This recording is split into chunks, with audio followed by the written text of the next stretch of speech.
Bismillahirrahmanirrahim. İsra surəsi 11-ci ayə.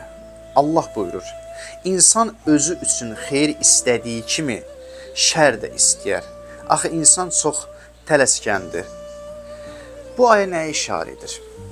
İnsan bəzən, daha doğrusu həmişə özü üçün xeyir istəyir.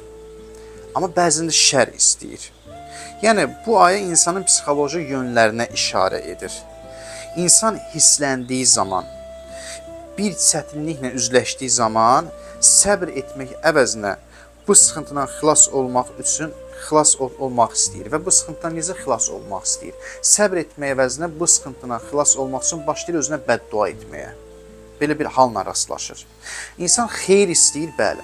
Amma müəyyən bir sıxıntı gələndə o sıxıntının öhdəsindən gələ bilmədiyinə görə başlayır özünə bəddua etməyə. İlahi məni tez öldür, Allah məni öldürsün, Allah mənim cəzamı versin, bu ölərdim, məsələn bu şeyi görməzdim, mən belə bir şey istəmirəm. Başlayır insan özü üçün belə sıxıntılardan xilas olmaq üçün pis dua etməyə.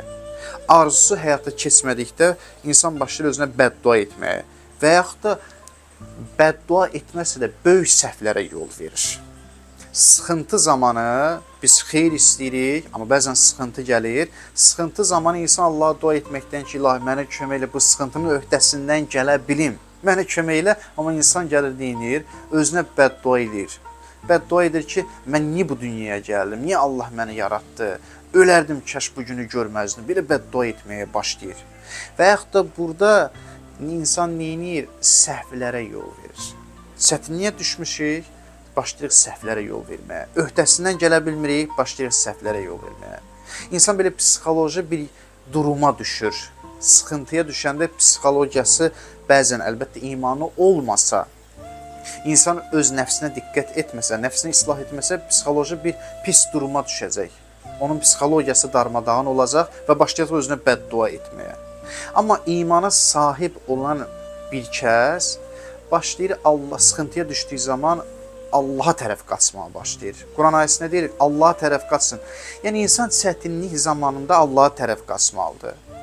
Əgər biz görsək ki, hədislərdə gəlib, bir bəla bizi Allaha tərəf aparırsa, o neymətdir. Amma bir bəla bizi Allahdan uzaqlaşdırırsa, özümüzə bəddua ediriksə və yaxud da səhvlərə yol veririksə, o demək ki, bu bizim üçün bəladır.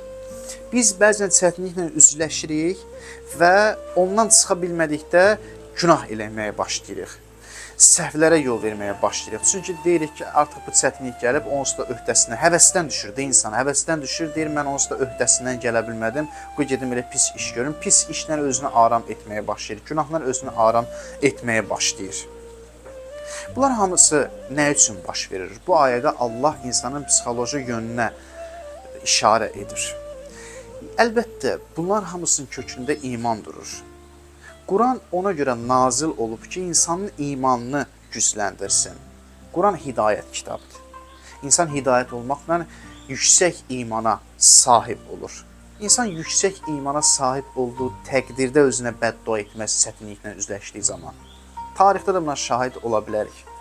İmamlarımız nə qədər çətinliyə düşdülər.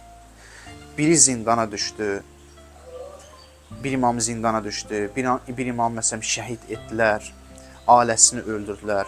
Amma onlar Allahdan üz çevirmədi. Səbəb çünki onlar yüksək bir imana sahib idi.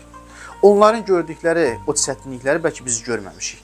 O qədər yüksək imana sahib idilər ki, o çətinliklər, o bəlalar onları Allaha tərəf qaçırtdı, Allaha tərəf apardı. Fəfirru ilallah deyir də ayə. Allaha tərəf qaçın. Bu halda insan Allaha tərəf qaçmalı. Nəinki özü üçün bəddua etməlidir. Bir insan müəyyən bir çətinliklə üzləşirsə, özünə bəddua edirsə, bunun mənası odur ki, o Allahdan şikayət edir. Sən niyə mənə belə elədin, İlahi? Elə məni öldürsəydin ondan yaxşı idi. Başlayır Allaha şikayət etməyə. Amma iman məsələsi, bəli, bunun da hər adama demək olmur. Ki, məsələn, biz kiməsə deyək ki, bu işi görmə, Allaha tərəf qaç, ona demək çətin olar, başa düşməsə çətin olar. İnsan çətinlikdən qaçış yeri Allaha tərəf qaçmağı o zaman gerçəkləşə bilər ki, imana sahib olsun. Bunun yeganə yolu budur, bundan başqa yolu yoxdur. İmana sahib olanda insan Allaha tərəf qaça bilər. İmana sahib olmayan və yaxud da imanı yüksək olmayan bir kəsə gəl deyək ki, bu bəla üçün səbr elə. O deyər ki, sən özün bu bəlaya düşmüsən, indi gəlib mənə səbr edirsən. Deyə bilərsən ki, məsələn, onun imanı yoxdur, ona başa salmaq çətindir. Həyat budur. Dinin bizə öyrətdiyi həyat budur ki, mənəviyyatımızı gücləndirək, yüksək mənəviyyata sahib olaq. Belə deyil ki, insan dindar olanda bütün çətinliklər aradan gedəcək. Xeyr, dindara da bəla gəlir, qeyri-dindara da. Namaz qılana da bəla gələ bilər, qeyri-namaz qılmayana da bəla gələ bilər. Bəla, çətinlik maddi aləmin qaçılmaz bir hissəsidir. Bu mütləq olmalıdır.